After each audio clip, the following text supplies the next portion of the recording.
Hi Sarah, your document looks great. The additional font that you added instead of the Tecton or whatever that's called is perfect. It's very sharp. It works really nicely. I also like the light version. So I just had a few final notes for you that I noticed. Keep in mind, I used to be an art director, and this was my job to notice things that were minuscule.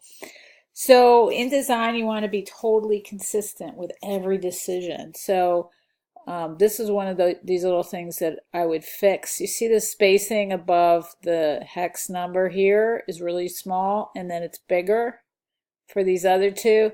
That's the kind of thing you want to be consistent with. So nudge those up to match this or vice versa. And then this is an orphan, sometimes referred to as a widow. That's a big no-no in graphic design. And then, oh, then you also have a hyphen. That's the other thing that you never want to do. Hyphens, orphans, widows. So the way to fix that is, oh, and then I see another point, another dot. So the way to fix those orphans is just to return from another spot. Like maybe if you started returning it and here, the 50% would go down. If that doesn't work and it's driving you crazy, then just find a way to reword the sentence. Oh, I like it in green. Okay, beautiful. All right. This is, I know this is just a sample, but for the record in the future, that is way too much type for a cover letter.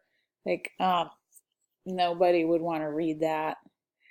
Um, and then you want like more space around your signature. You want that to be like the special thing on stage. So if you kind of treat that a little bit like your logo, just make sure, I would cut this paragraph probably in half, move everything up, but keep this where it is. Or maybe nudge it up even like a half inch. And that way it'll be like, yes, you got a letter from Sarah. Okay, that's beautiful.